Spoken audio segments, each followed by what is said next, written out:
여러분 안녕하십니까. 누리PD 김준희입니다. 자, 대장동 게이트의 핵심 인물이죠. 김만배. 전직 기자입니다. 이 김만배도. 인터넷 언론이죠. 자, 거기서 기자 생활을 하다가 이재명과 인연을 맺고 지금 대장동이라고 하는 거대한 사건의 이제 중심에 들어가 있는 인물인데요.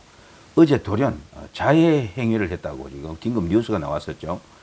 충격적입니다. 지금 이재명 관련해서 유동규가 1차 자해 행위 혹은 스스로 이제 생을 마감하려고 하는 그런 행위를 한번 저질렀었고요. 그 이후에 의문사가 4명이 이어졌었고, 그리고 또 이번에 또 이 김만배까지도 자해 행위를 한 겁니다. 이걸 놓고 좀 의견이 분분한데요.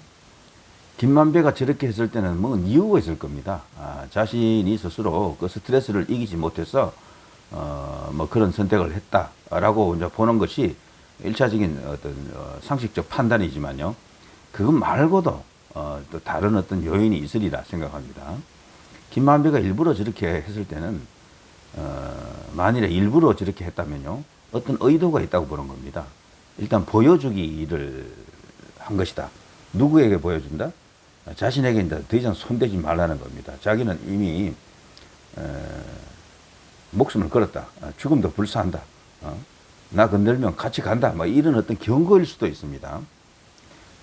그래서 혹여나 자신 주변에서 어떤 위험한 낌새를 느꼈다거나 지금 의문사처럼 자신도 그렇게 되는 거 아닌가 하는 그런 불안 속에서 저런 행동을 했을 수도 있겠다. 이런 생각이 듭니다. 사람들의 이 심리를 이제 조금 고려해 본다 그러면 그렇게도 판단할 수 있다는 거죠.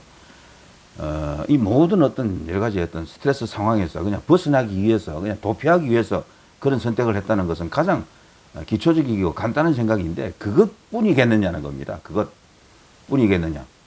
그래서 이번 이 사건의 거대한 실체를 이제 파는 데 있어서 핵심 인물이 어쨌거나 뭐 정진상이다, 김용이다 있습니다만 결국에는 이 화천대유 대주주로서 사업 자체의 이제 중심적 역할을 한 인물은 이 김만배니까 김만배를 통해서 뭔가를 큰 줄기를 찾아야 될 겁니다. 자, 그런 김만배가 어제 이제 이런 자해 행위를 했다. 자신이 타고 다니는 그 승용차 안에서 그렇게 했다 그러죠. 다행히 이제 생명에는 지장이 없고 목 부위에 뭐 뭔가를 자해를 했다는 거죠. 일단은 그걸 봐서는 뭔가 결심을 했던 것은 맞는 것 같은데 정확히 지금 현재로서는 자신의 그 내면을 우리가 짐작하기는 쉽지 않습니다. 그런데 말이죠. 공교롭게도 김만배가 구속 만기 이후에 이제 출소를 했잖아요. 그때 자신을 마중 나온 헬멧을 쓰고 나타난 오토바이 헬멧이라 그러는데 그것을 우리 언론에서는 헬멧남 혹은 헬멧맨 이렇게 이제 부르고 있는데요. 그 헬멧맨의 정체가 정말 끔찍합니다. 쌍방울의 부회장 최우향이라고요. 이 최우향은 예전에 지역에서 광주 지역이나 서울 같은 데서 이 조폭 생활을 했던 조직폭력배 출신 기업인입니다. 부회장까지 올라갔습니다. 그도 그럴 것이 거기 회장이었던 김성태 쌍방울 전 회장 지금도 실질적인 지배자입니다. 대주주 같은 그런 존재인데 김성태가 또한 그 조폭 아닙니까? 그래서 그 조폭 세계가 지금 이재명과 만나면서 완전히 꽃을 피고 있다. 뭐 그런 생각이 듭니다.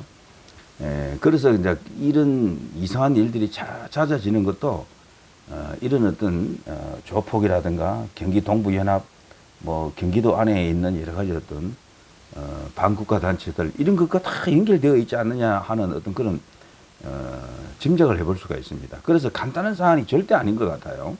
이 대장동과 쌍방울은 원래 두 사건은 분리가 된 사건으로 이해가 됐습니다만 이재명이가 대장동도 손대고 쌍방울도 어떻게 뭐 변호사비 대납 같은 건으로 이렇게 별개로 서로 연결된 줄 알았는데 이제 보니까 그게 아니에요. 화천대유 김만배하고 최우향이가 이미 저런 식으로 만났다는 겁니다. 헬멧을 쓰고 남들이 모르게 자신이 누군지 모르게 정체를 숨기고 거기서 김만배가 갖고 있던 그 뭡니까 이게 그 어떤 그 바구니 같은 거 있었잖아요. 그걸 이제 자신이 대신에 이제 받아들고 휙하고 사라져 버린 겁니다. 그러니까 저들 사이도 이미 구면이고 아는 사이라는 겁니다. 아는 사이. 이제 거기에 여러 가지 어떤 정황을 이제 이렇게 들여다보면은 몸통이 누구냐, 이제 이런 생각을 자연스럽게 할 수밖에 없는데 이 모든 것과 다 연결된 사람은 딱 한 사람이죠. 이재명이죠. 그래서 엄청난 일입니다. 그 성남 FC가 어떻다, 뭐 여러 가지 있죠. 이런 백현동이다, 이런 거 전부 관계되는 고리고리를 연결하다 보면 중심에 딱 서 있는 사람은 이재명이 맞는 거예요. 그래서 이번 사건은 그야말로 거대한 우리가 미스테리 뭐 범죄 스릴러 영화를 보는 것 같은 그런 느낌이 듭니다. 대장동 저수지 혹은 뭐 이재명 저수지 이 정도로 이렇게 네이밍해서 영화 이렇게 찍으면 대박 날 것 같아요. 영화가 갖고 있는 여러 가지 성공할 수 있는 스토리 뭐 구조가 딱 이렇게 완성이 되어 있습니다. 규모도 커요. 뭐 다방면으로 다 뻗쳐 있는데 정말 여기에 지금 미스테리한 죽음까지도 막 나타나기 때문에 관객들을 자극할 수 있는 흥미를 끌 수 있는 요소는 가득할 것 같습니다. 따로 뭐 시나리오를 만드는데 뭐 공을 크게 안 들여도 될 정도로 있는 그대로만 옮겨도 그 자체가 영화가 될 정도다. 정말 모골이 송연합니다. 검찰은 현재 추가 범죄 혐의에 대해 수사를 해오자 압박감을 느낀 김만배가 극단적인 선택을 한 것으로 본다. 뭐 이렇게 지금 알려져 있습니다.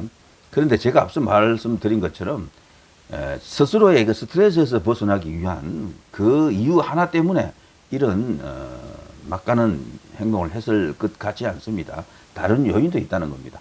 분명히 자신에 대한 어떤 위협을 느꼈을 거예요. 이런 사건이 처음이면 우리가 이런 말을 못하는데 이미 여러 건 일어났잖아요. 그래서 자신을 지키기 위한 어떤 방어 기제가 지금 작동한 게 아닌가. 이런 걸 보면요, 구속 상태가 오히려 김만배에게는 나을 수가 있겠어요. 이런 식이면은. 그게 안에 있으면 안전하잖아요. 어떻게 보면은. 그래서 이런 식으로 외부에서 어떤 그 공포를 느끼거나 협박을 받는 사람들에게는 가장 안전한 장소가 국립호텔이다. 이런 말이 옛날부터 있어 왔습니다. 그래서 지금 김만배에 대해서 신변 보호도 철저하게 이행을 해야 될 것 같습니다. 지금 유동규가 지금 신변 보호를 받고 있죠. 그것처럼 이 김만배, 화천대유 대주주, 핵심 인물 아닙니까? 이 사람에 대한 신변 보호도 반드시 이루어져야 되겠다. 이런 생각이 듭니다.